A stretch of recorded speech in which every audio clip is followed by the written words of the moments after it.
A paz do Senhor, irmãos e irmãs, nós estamos agora dando início ao nosso resumo da lição de número 8, a ser ministrada no próximo domingo, dia 26 de maio de 2019. Mas antes de iniciar o nosso resumo, eu gostaria de agradecer a todos os irmãos, as irmãs, que têm acessado os nossos vídeos, têm se inscrito no nosso canal, têm deixado o seu like.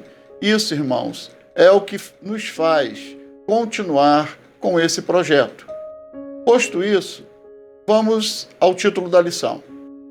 A Igreja e sua influência na sociedade. Influenciar, segundo o dicionário, significa exercer uma ação psicológica, uma ascendência sobre alguém ou deixar-se subjugar por esta ação.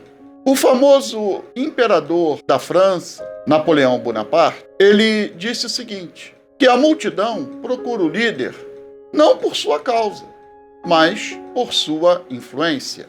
No caso da Igreja, não é exercer uma ação psicológica sobre as pessoas, mas é exercer uma ação pelo poder do Espírito Santo. 1 Coríntios 2, 4 e 5 diz assim: E a minha palavra e a minha pregação não consistiram em palavras persuasivas de sabedoria humana, mas em demonstração de Espírito e de poder, para que a vossa fé não se apoiasse em sabedoria dos homens, mas no poder de Deus. Zacarias 4:6 diz assim: E respondeu-me, dizendo: Esta é a palavra do Senhor a Zorobabel, dizendo: Não por força, nem por violência, mas sim pelo meu Espírito, diz o Senhor dos Exércitos. João 16:8 diz assim: E quando ele vier, o Espírito Santo, convencerá o mundo do pecado, da justiça e do juízo. Texto áureo. Disseram-lhe eles: De César. Então ele lhes disse: Dai, pois, a César o que é de César, e a Deus o que é de Deus. Mateus 22, 21. Irmãos e irmãs, Paulo, em Romanos 13, 7 e 8, diz assim: Portanto, dai a cada um o que deveis. A quem tributo, tributo. A quem imposto, imposto. A quem temor, temor. A quem honra, honra. A ninguém devais coisa alguma, a não ser o amor, com que vos ameis uns aos outros, porque quem ama aos outros cumpriu a lei. A verdade aplicada diz assim: como cidadãos do reino de Deus e representantes de Cristo, devemos, através de uma vida honesta e irrepreensível, ser exemplos de cidadania e civismo. Irmãos e irmãs, cabe agora nós lermos o Salmo de número 15, que fala sobre o cidadão dos céus. Diz assim: Senhor, quem habitará no teu tabernáculo? Quem morará no teu santo monte? Aquele que anda sinceramente e que pratica a justiça, e que fala a verdade no seu coração. Aquele que não difama com a sua língua, nem faz mal ao seu próximo, nem aceita nenhum opróbrio contra o seu próximo, a cujos olhos o réprobo é desprezado, mas honra os que temem ao Senhor. Aquele que jura com dano seu e contudo não muda. Aquele que não dá o seu dinheiro com usura, nem recebe peitas contra o inocente. Quem faz isto nunca será abalado. O hino 485 da nossa harpa diz assim na sua primeira estrofe: Estou andando para o céu, onde os santos já estão. Estou alegre e satisfeito. Minha pátria é Sião. Morte lá não entrará. Que alegria ali será. Objetivos da lição: explicar o relacionamento entre a igreja primitiva e o Estado, mostrar biblicamente a responsabilidade social dos cristãos. E terceiro, apresentar o bom testemunho como elemento influenciador da sociedade. Os textos de referência encontram-se em Romanos, capítulo 13, versículos de 1 a 4. Os magistrados receberam de Deus a incumbência de gerar segurança e punir quem se rebela contra as autoridades e a ordem pública. Todos os cidadãos deste mundo devem se sujeitar às autoridades existentes. Segundo os nossos textos de referência, nós, os cristãos, somos, em primeiro lugar, cidadãos dos céus, mas, enquanto estamos aqui, pela palavra de Deus, temos que ter os mesmos deveres e direitos dos demais cidadãos. No entanto, não é possível servir a dois senhores. Mateus 6:24. E se surgir alguma incompatibilidade nessa dupla cidadania, nós devemos fazer como diz Atos 5:29. Antes importa obedecer a Deus do que aos homens. Introdução. A igreja tem o poder de influenciar a sociedade através do modelo de valores que possui. Uma igreja dinâmica e proativa, que vive e testemunha os ensinamentos de Jesus, pode mudar uma nação. Atos 2:47 nos mostra como a igreja primitiva vivia, louvando a Deus e caindo na graça de todo o povo. E todos os dias acrescentava o Senhor à igreja aqueles que se haviam de salvar. Tópico 1. A igreja e o Estado. A submissão ao Estado, de acordo com os parâmetros divinos, é agradável a Deus. Devemos, como cidadãos do reino de Deus, ser exemplo de cidadãos aqui na terra. 1 Timóteo 2, de 1 a 4, diz assim: Antes de tudo, recomendo que se façam súplicas, orações, intercessões e ação de graças por todos os homens, pelos reis e por todos os que exercem autoridade, para que tenhamos uma vida tranquila e pacífica, com toda a piedade e dignidade. Isso é bom e agradável perante Deus, nosso Salvador, que deseja que todos os homens sejam salvos e que cheguem ao conhecimento da verdade. 1.1 A Igreja Primitiva e o Império Romano. Segundo Gálatas 4:4, Cristo e, consequentemente, a sua Igreja surgem na chamada plenitude dos tempos. Olhando para trás, podemos constatar que, no início, o Império Romano teve uma participação importante para a expansão do cristianismo. Vejamos por quê. Primeiro, eles mantinham a chamada Pax Romana, ou seja, paz romana, que foi uma época marcada por uma aparente paz e prosperidade durante a transição do período republicano para o período imperial, que trouxe a estabilidade ao Império Romano e garantiu a autoridade de Roma sobre suas províncias. Segundo, havia uma língua que era falada em todo o Império que facilitava as comunicações: o grego koiné, que foi também a língua original do Novo Testamento e também da Septuaginta, que foi a tradução grega das escrituras judaicas. Terceiro, as estradas romanas. O Império Romano pode não ter sido o primeiro a criar estradas, mas certamente é o responsável pela criação de uma extensa rede de caminhos pavimentados. ligando todas as regiões do continente europeu. Isso tornava o controle do extenso império mais fácil e o abastecimento, comércio e mobilidade da população em geral com facilidade, o que também veio favorecer o deslocamento dos missionários cristãos através de todo o império.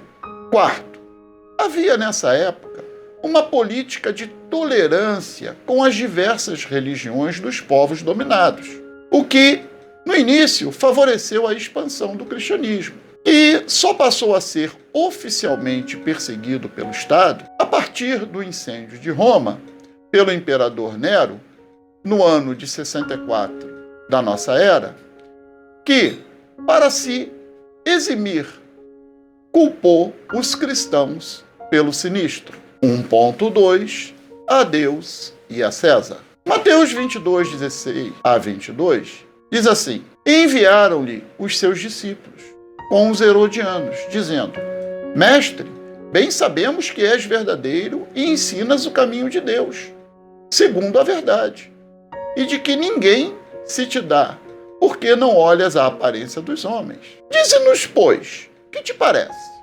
É lícito pagar o tributo a César ou não? Jesus, porém, conhecendo a sua malícia, disse: por que me experimentais, hipócritas? Mostrai-me a moeda do tributo. E eles lhe apresentaram um dinheiro. E ele disse: de quem é essa efígie e esta inscrição? Dizem-lhe eles: de César. Então ele lhes disse: dai, pois, a César o que é de César, e a Deus o que é de Deus. E eles, ouvindo isto, maravilharam-se e, deixando-o, se retiraram. Ou seja, irmãos, o Senhor Jesus nos mostra nesse trecho que, embora sejamos crentes, temos que cumprir com os nossos compromissos com o sistema governamental do local em que nós moramos. 1.3 Cidadania. Somos chamados a viver equilibradamente, Filipenses 4:5, mas sem se isolar e também não tomando a forma deste mundo, Romanos 12:1 e 2. Já somos cidadãos dos céus, mas ainda não deixamos de ser cidadãos terrenos. E, enquanto isso, não podemos separar vida espiritual da vida secular. 1 Pedro 2, 13 e 14 diz: sujeitai-vos, pois, a toda a ordenação humana por amor do Senhor, quer ao rei como superior, quer aos governadores, como por ele enviados para castigo dos malfeitores e para louvor dos que fazem bem. Jesus orou a nosso favor: não rogo que os tires do mundo, mas que os proteja do maligno. João 17,15. Ponto 2. Responsabilidade social. Jesus resumiu os mandamentos em 2: amar a Deus acima de todas as coisas e ao próximo como a nós mesmos. Cuidar do outro é uma responsabilidade que deve ser vivida na igreja, conforme Mateus 22, 37 até 40 e Romanos 12, 20. Em Gálatas 5,14, Paulo, inspirado pelo Espírito Santo, diz assim: toda a lei se resume num só mandamento: ame o seu próximo como a si mesmo. 2.1 A crítica social no Antigo Testamento. Além dos textos de Isaías 5,7, Isaías 58, 6 e 7, Amós 4:1, Deuteronômio 10, de 10 a 18, citados pelo nosso comentarista, a respeito do compromisso social ordenado por Deus ao povo de Israel, podemos também citar Levítico 25, de 8 a 55, que fala a respeito do ano de jubileu, quando todas as dívidas eram quitadas os moradores que perderam suas propriedades recebiam novamente suas posses, escravos eram libertos, e a família se reunia para comemorar e gozar da bênção de Deus. 2.2 Responsabilidade social na igreja primitiva. A grande sensibilidade de Jesus para com os necessitados é reproduzida agora pela comunidade cristã, no cuidado de uns para com os outros, associando a prática da evangelização com a prática do serviço social. Ou seja, pregação e atuação social devem caminhar juntas. Isto era uma das marcas da igreja primitiva, conforme Atos 2, 44, 45. A igreja primitiva tinha tão em alta conta a responsabilidade social que, para resolver alguns problemas com a assistência às viúvas de origem grega, instituiu o ministério do diaconato. Atos 6, de 1 a 6. 2.3 A missão integral. Deus objetiva a salvação de todo aquele que crê. Romanos 1,16. Mas, tanto na questão espiritual, como também a alma e o corpo, pois o homem é composto de corpo, alma e espírito, conforme 1 Tessalonicenses 5,23. E Deus quer salvar o homem como um todo. Deus dá importância à alma. Salmo 42:11 diz assim: Por que você está assim tão triste, ó minha alma? Por que está assim tão perturbada dentro de mim? Ponha a sua esperança em Deus, pois ainda o louvarei. Ele é o meu Salvador e o meu Deus. Deus também dá grande importância ao corpo. 1 Coríntios 6,19 diz assim: Acaso não sabem que o corpo de vocês é santuário do Espírito Santo que habita em vocês, que lhes foi dado por Deus, e que vocês não são de si mesmos? Ponto 3. Vivendo segundo os valores do reino. Não devemos pregar somente com palavras, mas também com uma vida pautada na palavra de Deus, sendo sal da terra e luz do mundo.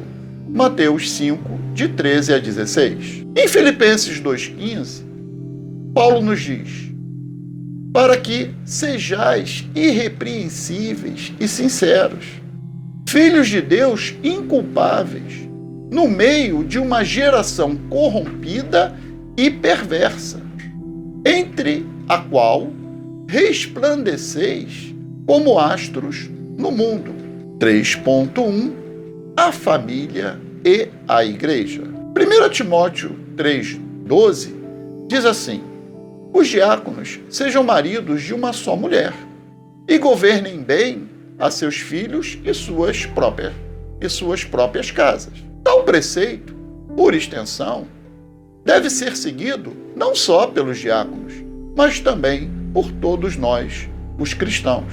1 Timóteo 5,8 diz assim: Mas se alguém não tem cuidado dos seus, e principalmente dos da sua família, negou a fé e é pior do que o infiel.